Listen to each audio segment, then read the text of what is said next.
প্রতিদিনই ভালোবাসা দিবস। স্পেসিফিক একটা দিন সেলিব্রেট করার মানে হচ্ছে গিয়ে লাইফে ভালোবাসা অনেক কম। আমার মনে হয় যে আমার পুরো জীবনটা জুড়েই আসলে ভালোবাসা, এই যে এত ভালোবাসার মানুষগুলো আমার কাছে।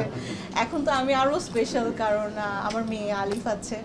সো এখন যেটা, আর আমি ভীষণ ফ্যামিলি ওরিয়েন্টেড একটা মেয়ে, সো আমার ভালোবাসা দিবসটা আমার মেয়েকে নিয়েই কাটবে।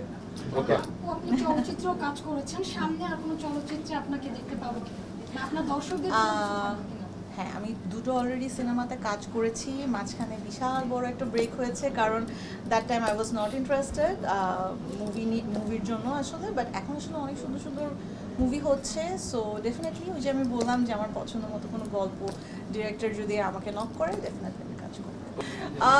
রেগুলার আসলে একটা সময় অনেক কাজ করেছি, রাইট, সবগুলো সেক্টর। বাট এখন এই টাইমটা এসে যখন আপনাদের সবার জন্য আমি শখ, অডিয়েন্সের ভালোবাসায় আমি শখ, সো এখন আসলে একটু পিকি হয়ে গিয়েছি, একটু বেছে বেছে কাজ করছি, যেন তেন গল্পতে কাজ করতে যাচ্ছি না, একটু নিজের স্যাটিসফ্যাকশন ওয়াইজ আসলে কাজ করতে পছন্দ করি। সো আমার পছন্দ মতো যদি কোনো গল্প আসে, মনে হয় যে একটু চ্যালেঞ্জিং, আমি ডেফিনেটলি কাজ করব। সামনে ভোট আসছে, যেহেতু নির্বাচন আসছে, কেমন প্রার্থী পছন্দ করেন আপনি, বা আপনি কোন জায়গার ভোটার? আমি তো আসলে গ্যান্ডারিয়ার ভোটার, পুরান ঢাকার। কেমন প্রার্থী পছন্দ করি আসলে, এত সুন্দর একটা এনভায়রনমেন্টে এসে নির্বাচন নিয়ে কথাটা না বললেই ভালো, তাই না? আমরা সৌন্দর্য নিয়ে কথা বলি, কাজ